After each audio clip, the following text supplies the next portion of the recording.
Assalamualaikum warahmatullahi wabarakatuh. Hai sobat horor, kali ini aku bakal ngelanjutin cerita dari Nazulfa underscore yang berjudul Kakek Tua Bumi Perkemahan. Gak usah basa-basi lagi, langsung aja kita mulai. Malam itu, Zea merasakan tubuhnya nyeri dan sedikit kaku. Ia terdiam sebentar menatap lamat-lamat atap pendopo. Zea melihat arloji yang menempel pada pergelangan tangannya. Pukul 1.22 dini hari. Udara sangat dingin. Zea mengguncang tubuh Celia pelan. Celia. Tapi tak ada jawaban dari Celia. Ia lantas melepaskan genggaman tangannya dengan Celia. Ia merubah posisi tidurnya menjadi setengah duduk dengan kaki yang masih ia luruskan tentunya. Zea mengedarkan pandangannya ke seluruh penjuru pendopo dingin ini. Semua sudah tertidur lelap. Semuanya nampak lelah. Hingga netra Zea bertemu dengan... Tunggu, dia manusia atau hantu? Itu yang ada di pikiran Zea. Zea melihat wanita bergaun putih dengan rambut sangat kusut berdiri mematung di sudut pendopo. Ada banyak bercak darah di sekitar gaun cantik itu. Zea menekuk salivanya kasar. Ia takut tapi juga penasaran. Mulutnya terasa kaku dan tak bisa digerakkan sekarang. Perempuan itu lalu duduk di pinggiran pendopo. Wajahnya masih tertunduk. Namun, kini gadis itu mulai terisak. Pelan namun terdengar jelas bagi Zea.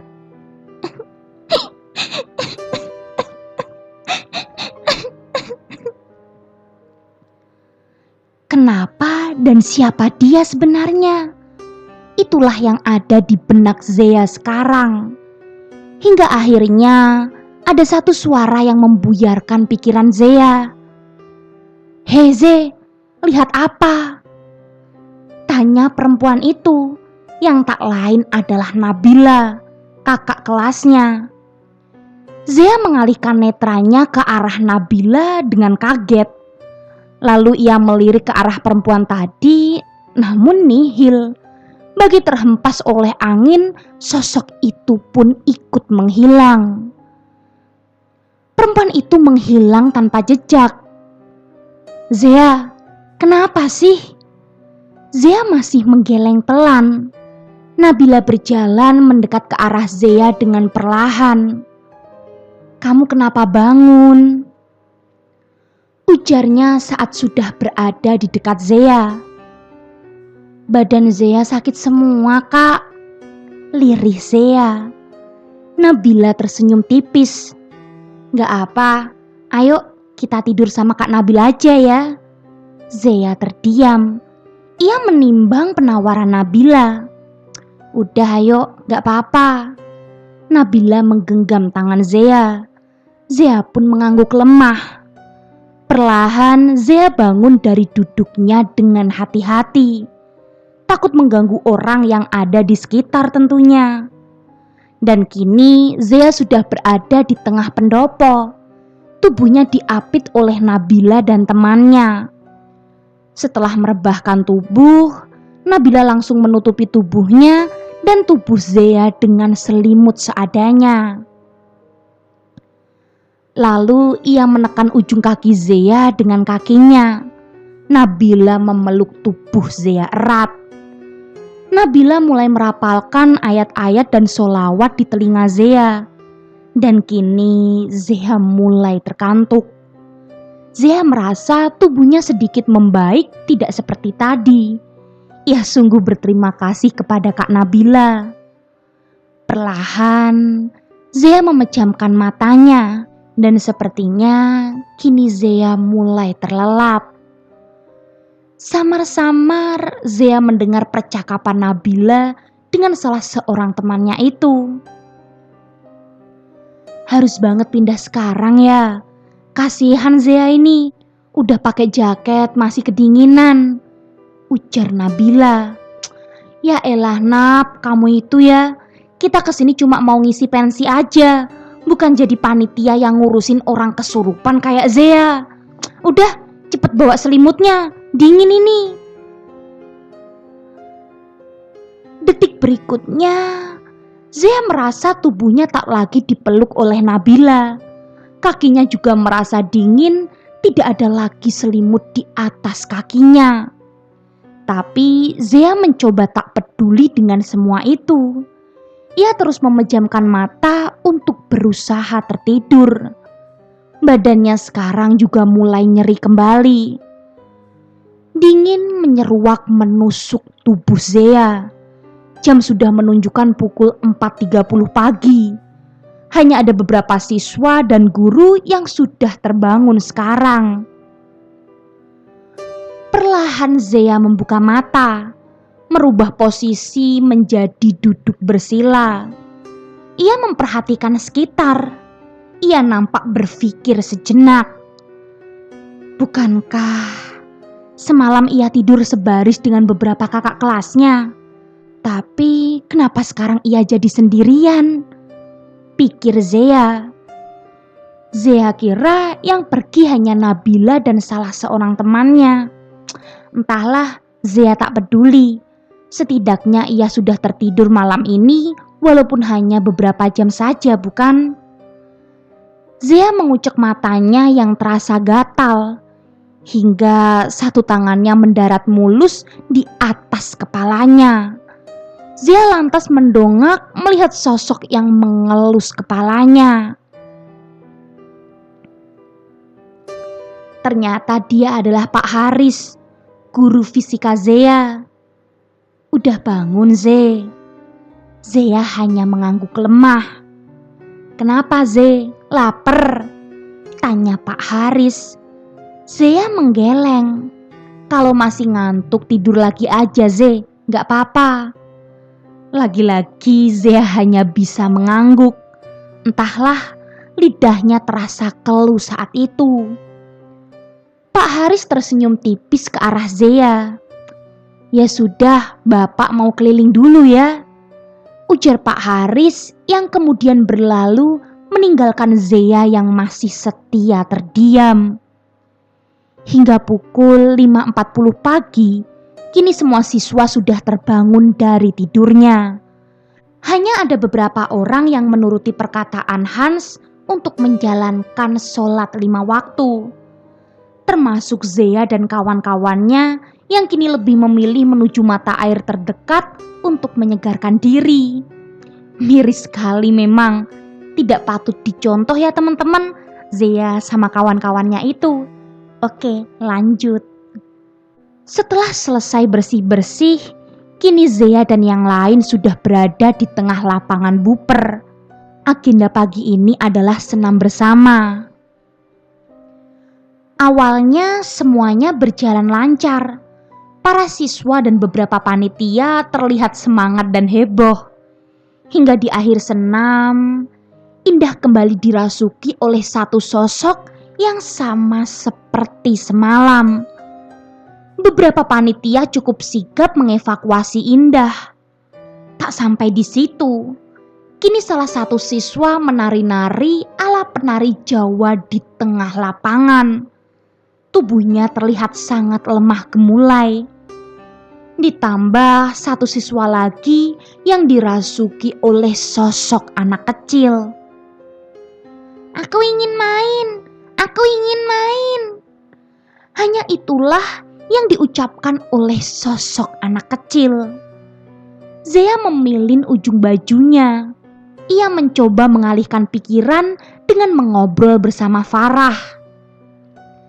Ia tak ingin kemasukan lagi. Ia tak ingin merepotkan orang-orang di sekitarnya lagi. Usai olahraga bersama, agenda kali ini adalah sarapan bersama.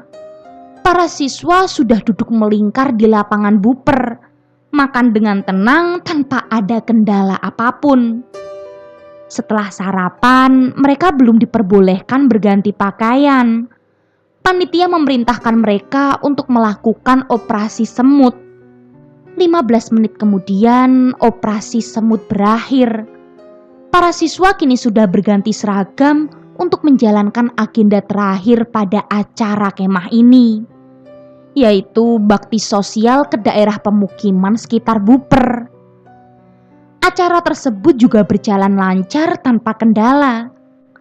Sesuai rencana, setelah acara bakti sosial, seluruh siswa dan panitia kini sibuk merubuhkan tenda masing-masing.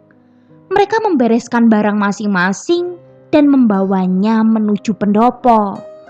Kini para siswa sudah terduduk rapi di pendopo mendengarkan guru mereka berceramah. Zea yang merasa bosan memilih mengobrol dengan Farah. 15 menit kemudian bis datang untuk menjemput mereka kembali ke sekolah. Dalam perjalanan pulang, sebagian siswa memilih menghabiskan waktu untuk tidur sejenak. Mereka nampak sangat lelah, namun tidak dengan Zea. Ia terus memandangi jalan aspal dari balik jendela bisnya itu. Ia masih merasa takut atas kejadian yang menimpanya semasa kemah. Ini adalah kali pertama ia kerasukan. Memang ia peka kepada mereka yang halus, tapi seumur-umur dia tidak pernah kerasukan. "Hei, Ze, jangan ngelamun." Farah menoyor lengan Zea pelan. "Mikirin apa sih?" Zea menggeleng. "Aku tahu kamu lagi bohong sama aku." Zea menghembuskan nafasnya kasar. Memang benar, ia tak punya bakat berbohong kepada Farah. Payah sekali Zea ini.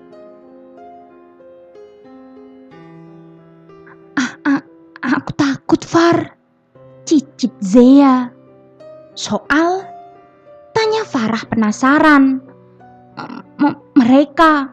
Aku takut dia ngikutin aku.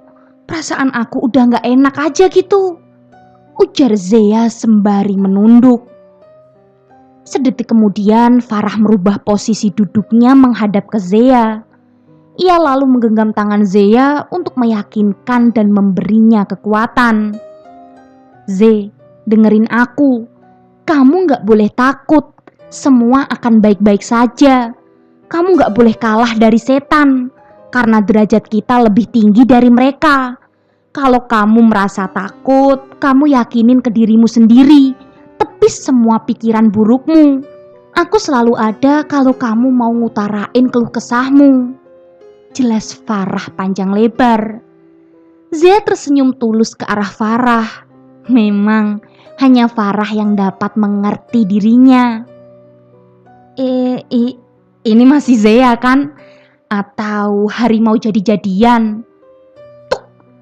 Satu jitakan mendarat mulus di kening Farah. "Ini Zea kali, kamu kira demit?" kata Zea. "Ye, kan siapa tahu," ucap Farah menghibur Zea. Zea menghamburkan pelukan pada Farah. Ia merasa sangat beruntung mempunyai Farah. "Makasih Far, kamu emang yang terbaik," ucap Zea tulus. Farah tersenyum tulus dan membalas pelukan Zea. "Ingat Ze, gak ada kata makasih di antara kita." Setelah itu mereka larut dengan obrolan yang entah membahas apa sembari memakan ciki milik Zea. Tak lama mereka telah sampai di sekolahan. Para siswa, guru dan panitia sibuk menurunkan barang dan menunggu jemputan masing-masing. Ya, untuk kembali ke rumah tentunya. Belum ada 10 menit mereka tiba di sekolah, kegaduhan mulai terjadi. Indah dirasuki oleh sosok penunggu Buper. Rupanya mereka ikut sampai sini. Entah apa tujuan mereka. Zea yang kini terduduk di teras sekolah pun memilin ujung bajunya. Bagaimana tidak, dalam jangka waktu 5 menit saja, sekolah ini sudah terlihat sangat horor. Jeritan, isakan, tawa dan berbagai suara makhluk yang merasuki tubuh para siswa terdengar jelas di telinga Zea. Dan kini tak hanya sosok yang ikut dari buper yang merasuki para siswa, namun para penghuni halus sekolah pun ikut andil. Ada di antara mereka yang menari-nari dan meminta diajak bermain.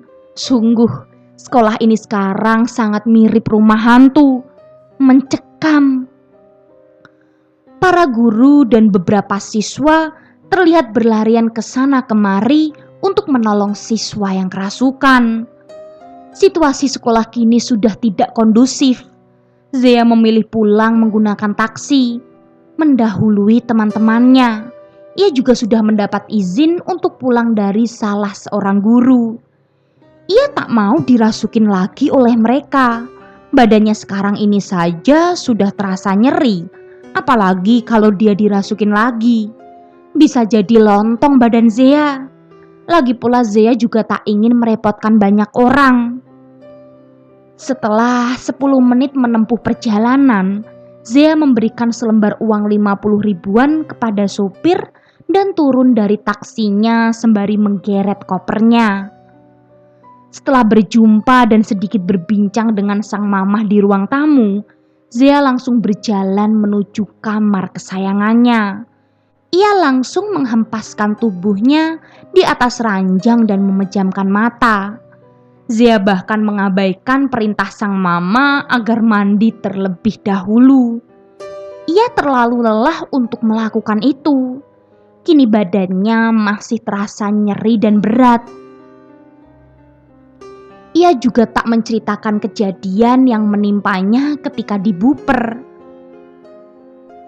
Ini hanya kecapean, itulah pikir Zea. Dan tak sampai 10 menit, kini Zea sudah berada di alam mimpinya. Sehari setelah kemah, sekolah memberikan dispensasi kepada para siswa yang mengikuti kemah untuk beristirahat di rumah. Dan hal itu dimanfaatkan oleh Zea untuk bermalas-malasan tentunya. Karena nyeri pada tubuhnya tak kunjung reda, ia memilih menghabiskan waktunya di kamar menonton drama Korea kesayangannya, sembari ditemani segelas coklat panas buatan sang mama. Pagi harinya, kini Zea sudah kembali ke sekolah. Kini ia sedang mendengarkan Bu Intan, guru bahasa Indonesianya yang bercerita. Beliau menceritakan hal-hal mistis yang juga menimpanya saat di buper. Dari mulai suara tangisan Tante Kunti, sampai katanya ada sosok yang iseng melempari kerikil ke arah mobil sekolah yang saat itu dijadikan tempat tidur untuknya. Miris sekali. Badan Zea tiba-tiba kini terasa sangat berat, seperti ada batu di atas punggungnya. Dan brak! Kursi yang diduduki oleh Zea patah. Zea tersungkur ke lantai, namun ia masih terdiam, syok. Mengapa bangku ini bisa patah? Bahkan berat badan Zea tak mencapai 70 kilogram. Aneh. Semua terpaku pada Zea termasuk Bu Intan. Tak lama Zea dibantu bangun oleh Farah dan salah seorang temannya. Ada yang bilang Zea sedang diganduli seorang kakek bertubuh besar. Maka dari itu kursi yang Zea dudukin patah. Tapi bukankah itu tak masuk akal? Para siswa di dalam kelas Zea kini masih membicarakan tentang tempat duduk Zea yang hancur tak berbentuk. Zea mencoba tak menanggapi mereka. Tatapannya terfokus pada papan tulis. Dan Zea melihat sosok kakek tinggi besar berjubah hitam. Mukanya sangat jelek, menyeramkan sekali. Tanpa aba-aba, Zea menutup muka dengan kedua tangannya. Ia takut dan ia pun mulai terisak.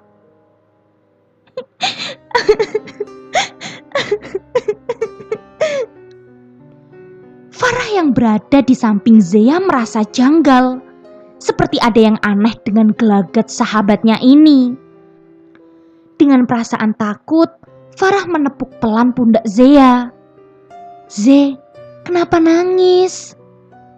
Tapi tak ada jawaban dari Zea. Hanya terdengar suara isakan yang kini kian terdengar. Pelan, Farah mencoba melepaskan kedua tangan Zea dari muka.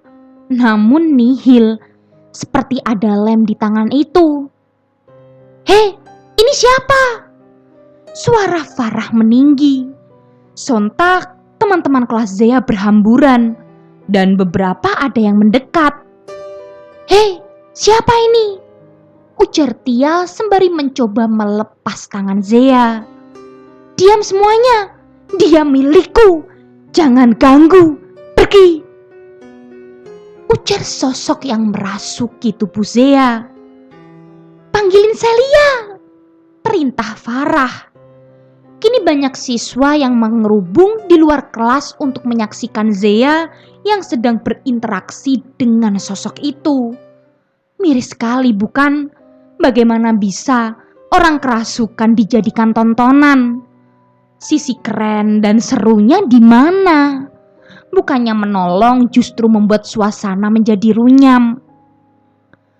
Beberapa guru kini sudah berada di dalam kelas dan mencoba membantu Zea.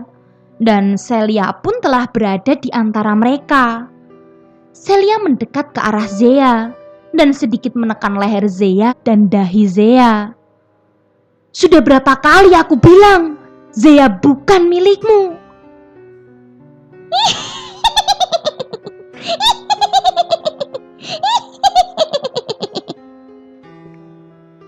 Sosok itu tertawa mengerikan, tertawa sangat keras dan menggema di dalam kelas hingga membuat bulu kuduk merinding. "Diam kamu, aku suka pada anak ini, dia milikku, harus menjadi milikku," ucap sosok itu. Celia makin geram, ia terus menekan leher dan dahi Zea yang sekarang agak dalam.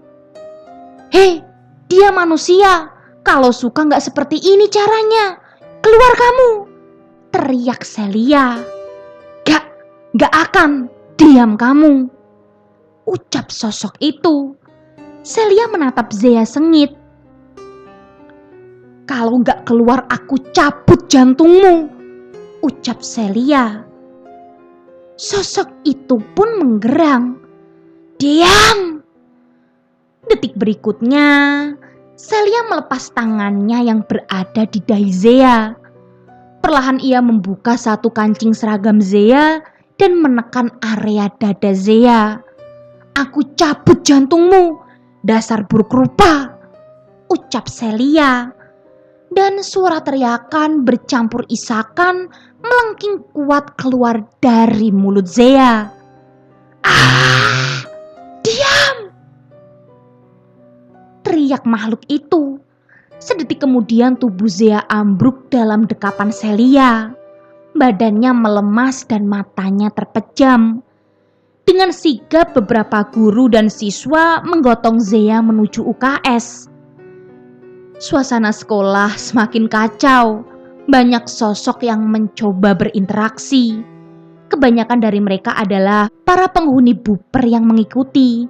Mereka tak terima kalau perilaku siswa selama di sana tak sopan dan selalu menyepelekan ibadah dan waktu. Sosok halus penghuni sekolah pun ambil bagian dalam peristiwa ini. Beberapa ada yang merasuki kakak kelas dan teman Zea.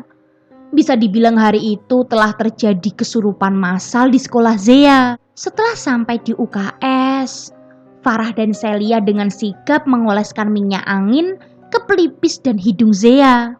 Salah seorang guru juga membawa baki berisikan air putih untuk Zea. Tak lama Zea tersadar. Ia menatap langit-langit UKS dan Farah membantu Zea merubah posisinya menjadi setengah duduk. Celia sudah mengambil alih gelas yang dibawa salah seorang guru tadi. "Ini Ze, minum dulu." Zea mengangguk. Celia menyodorkan gelas itu perlahan. Terasa cukup. Zea menjauhkan gelas itu dari bibirnya. Semua terdiam, tak ada yang memulai pembicaraan. "Sel, kenapa aku kayak gini?" ucap Zea. Celia menoleh ke arah Farah sekilas dan berganti ke arah Zea. Aku kenapa?" Celia menghembuskan nafas kasar. Ia mengelus bahu Zea pelan. "Ze, kamu sebenarnya indigo. Orang tuamu nutupin ini karena gak mau kamu stres waktu kecil. Mata batinmu ditutup secara paksa. Tapi ibarat pintu, Ze, kapan aja dia bisa terbuka. Kamu harus terima ini pelan-pelan, atur emosimu, dan kalau ada apa-apa aku siap bantu." Celia tersenyum tulus. Zea masih terdiam. Tapi aku bukan berasal dari keluarga paranormal, Sel. Iya kan, Far? Farah mengangguk. "Kamu salah. Dulunya kakek kamu itu juga indigo, bahkan lebih dari kamu. Dan sekarang keistimewaan itu udah nurun ke kamu. Tapi orang tua kamu gak mau kamu tahu tentang ini," ucap Celia panjang lebar. "Terus aku harus gimana?" tanya Zea takut-takut. "Gini Ze, kuatin imanmu, jaga sholat 5 waktu dan ingat, kita punya Allah Subhanahu wa Ta'ala. Semua setan jin itu akan tunduk dan takut sama Allah," ucap Celia. Zea pun mengangguk paham. "Oh, dan ingat satu hal, jangan kamu coba-coba untuk menutup mata batinmu. Semakin kamu berusaha menutup, semakin lebar mata batinmu terbuka. Ingat, apa yang sudah terbuka tak akan bisa tertutup lagi. Seandainya tertutup hanya tahan 1 hari, Ze," jelas Cecil panjang lebar. "Sosok yang merasuki kamu tadi juga sama. Ia sosok yang ada di Buper. Kakek tua yang suka sama kamu dan mau bawa kamu untuk ikut dia ke dimensi dia dan menjadi semacam pembantu dia," ucap Cecil. Zea mengangguk paham. "Makasih ya, kalian udah mau nolongin aku," ujar Zea dan membawa Farah dan Celia ke dalam pelukannya. Usai adegan peluk-pelukan, mereka larut dalam obrolan yang masih seputar tentang hantu. Dan dari sinilah kisah pertemanan mereka dimulai. Kisah pertemanan yang entah akan berlanjut atau runtuh karena semua hasutan hantu. Kita tunggu aja kelanjutan cerita ini. Cerita tentang persahabatan Zea, Farah, dan Celia. Dan selesai. Gimana sobat horor? Seru kan ceritanya? Oh ya sobat horor, di sini ada nggak kalian yang indigo? Kalau ada, kalian bisa ceritain ya. Manis pahitnya menjadi seorang indigo atau menjadi seorang yang mempunyai kelebihan. Kalau gitu tunggu cerita-cerita menarik lainnya dan jangan lupa nyalakan lonceng notifikasinya. Bye.